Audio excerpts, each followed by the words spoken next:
নমস্কার বন্ধুরা, আজ আমি বানাবো পেঁয়াজ পাতার পরোটা। চলুন রেসিপিটা দেখে নিই। এখানে আমি পেঁয়াজ পাতা নিয়ে নিয়েছি। পেঁয়াজ পাতাগুলো ধুয়ে আমি ছোট ছোট টুকরো করে কুচি কুচি করে কেটে নিচ্ছি। দেখুন এইভাবে কেটে নিচ্ছি। পেঁয়াজ পাতাগুলো আমার কাটা হয়ে গেছে। এবার আমি একটা বাটিতে একটা ছোট বাটি সমান এক বাটি আটা নিয়ে নিচ্ছি, আর নিয়ে নিচ্ছি এক বাটি ময়দা। দুটোই আমি সমান সমান নিয়েছি। আর নিয়ে নিচ্ছি হাফ চামচ চিলি ফ্লেক্স। আর নিয়ে নেব জোয়ান।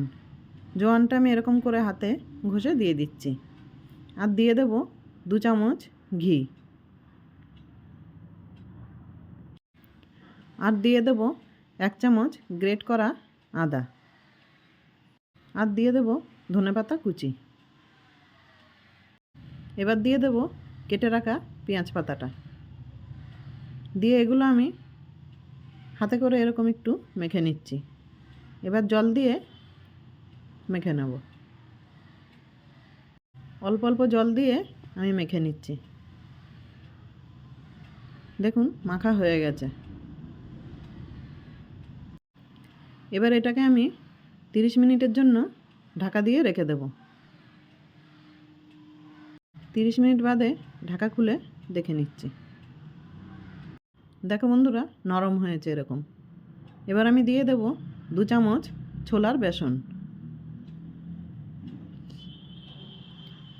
ছোলার বেসনটা দিয়ে আবার আমি মেখে নিচ্ছি। দেখো বন্ধুরা, মাখা হয়ে গেছে। এবার আমি এটাকে লেচি বানিয়ে নিচ্ছি। এই লেচিগুলো এবার আমি আটা দিয়ে বেলে নিচ্ছি। দেখো বন্ধুরা, এইভাবে বেলে নিচ্ছি। এবার আমি দু সাইড থেকে এভাবে ভাঁজ করে নিচ্ছি, নিয়ে মাঝখান থেকে আবারও আরেকটা ভাঁজ করে দিয়েছি। এবার আটা দিয়ে আবারও 4 চৌকো করে বেলে নিচ্ছি। দেখো ঠিক এইভাবে বেলে নিয়েছি। এবার আমি একটা প্যানের মধ্যে হালকা তেল ব্রাশ করে তাতে এই পরোটাটা দিয়ে দিচ্ছি। আর ওপর থেকে 1 চামচ তেল ছড়িয়ে দিচ্ছি। দু পিঠেই আমি উল্টে পাল্টে ভেজে নিচ্ছি।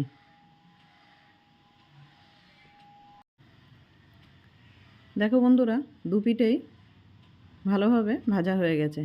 এবার আমি এটা নামিয়ে নিচ্ছি।